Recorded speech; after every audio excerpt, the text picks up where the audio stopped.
Let's bring in the federal government now to talk about their deploying of emergency troops to the province. The Emergency Preparedness Minister Bill Blair tweeted out today that the federal government has approved the deployment of the Canadian Air Force personnel to, quote, assist with evacuation efforts, support supply chain routes, and protect residents against floods and landslides. And he joins us now. Minister Blair, good to have you on the program.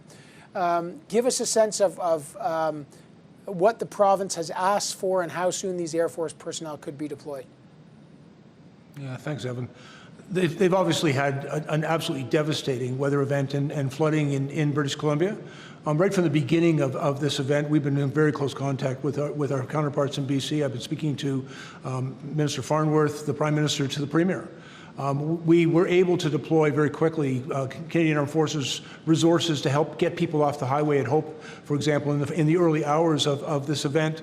But we've been working very closely. And now the province of British Columbia has identified a need for air services for both rescue, recovery, and supply. You mentioned Chilliwack. I was speaking to the Member of Parliament from Chilliwack earlier today. He talked to me about the very significant concerns about having adequate supply, but also for fuel and for feed for livestock in the region. And so the British Columbia has asked for those air resources. The CAF was also, the Canadian Armed Forces is also coming in. I spoke to the Chief of Defence Staff today, and they'll be bringing their logistics support and bringing all of the resources that are necessary to help BC through this very difficult time. There's also been a great deal of work and outreach between us, between the Ministries of Transport. As you mentioned, roads have been washed away, rail lines are down. It's a significant concern about being able to get people, goods, and services where they need to be. And so we're working very closely. At the Prime Minister's request earlier today, Evan, I convened an incident response group, bringing all the federal ministers together for a very fulsome briefing on all of the situation being encountered in British Columbia and looking at every way in which the federal government can be there for the people of British Columbia, working with the province in order to support them through this really difficult time. Right. Okay, so can you just give us a sense of the exact numbers of personnel that are going to go there? And again, is there any sense yet, Minister, exactly the numbers and where precisely they'll be deployed and for how long? Any of the details yet, or is it a rolling situation? Well, I will tell you, I spoke to the Minister of Defence, Minister Anand, and the Chief of Defence Staff earlier today. We have been working with, and the Canadian Armed Forces has been bringing resources into the area since the outset of this event, and we are now in the process of deploying those resources. The Chief of Defence Staff has indicated initially about 300 personnel with air support and air services planes and helicopters will be brought into the area, but as many as 4,000 of Canadian Armed Forces members are available for deployment, and we'll put them where we need them, and that can be a range of services and supports.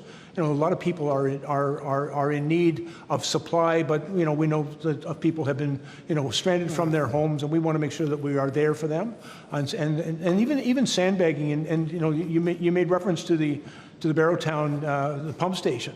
That was an incredible situation where Canadians, a lot of people coming down from the Chilliwack area came in and sandbagged that, and I think they've done some extraordinary work. Quite possibly they've saved that pump station and saved, literally hundreds of millions of dollars in damage. So that type of work is ongoing, and we're going to continue to do that. You also made reference, Evan, to there's going to be an enormous job that follows the immediate response to this disaster, and that's in recovery and rebuilding the critical infrastructure that's been damaged. The Prime Minister and the Premier have spoken. The Prime Minister has made it very clear that we'll be there to work with the province and the people of British Columbia to help rebuild that critical infrastructure that's been damaged in this event and help people recover from the disaster that's befallen them. Yeah, and I think the scope of this disaster is still being understood. I think it's much bigger than people think. Minister, I'm just going to make sure I understand this. 300 military personnel right now. You said, and up to 4,000 available. You said planes and helicopters. Again, I'm only asking for details because I know this is ongoing, but do you know how many helicopters, how many planes? Do we have a sense of that yet?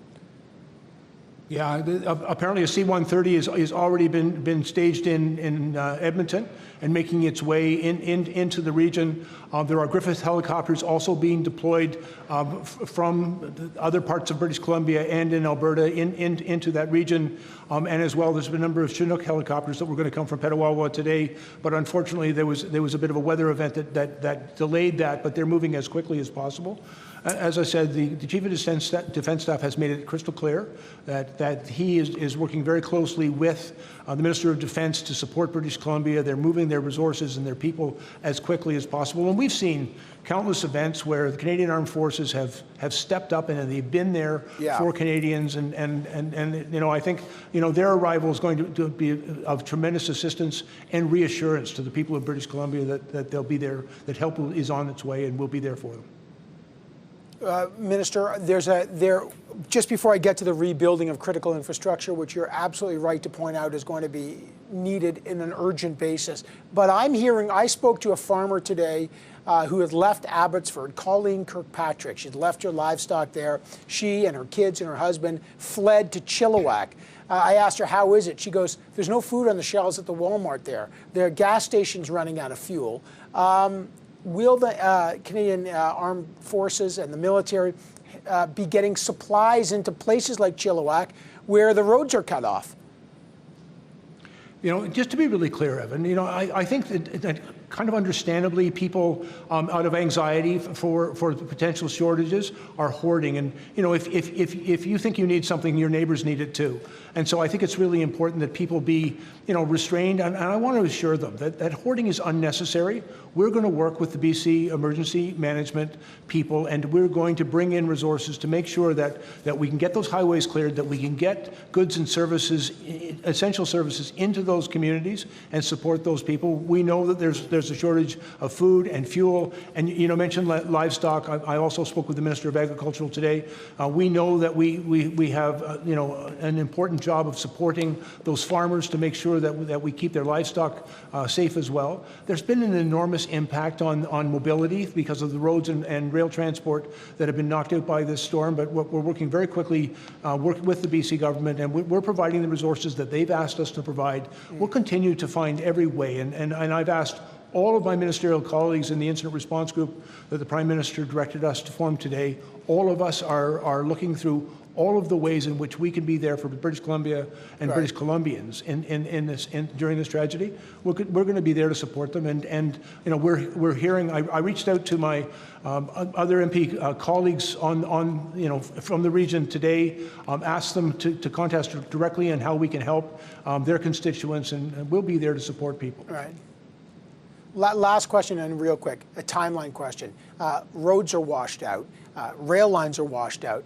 This is going to have, I mean, the human cost we haven't even calculated yet, but there's going to be a big economic cost with supply chain issues, getting goods and services from the ports of Vancouver that pass through the interior of BC. How long do you reckon the federal government may have to help out to rebuild the critical infrastructure?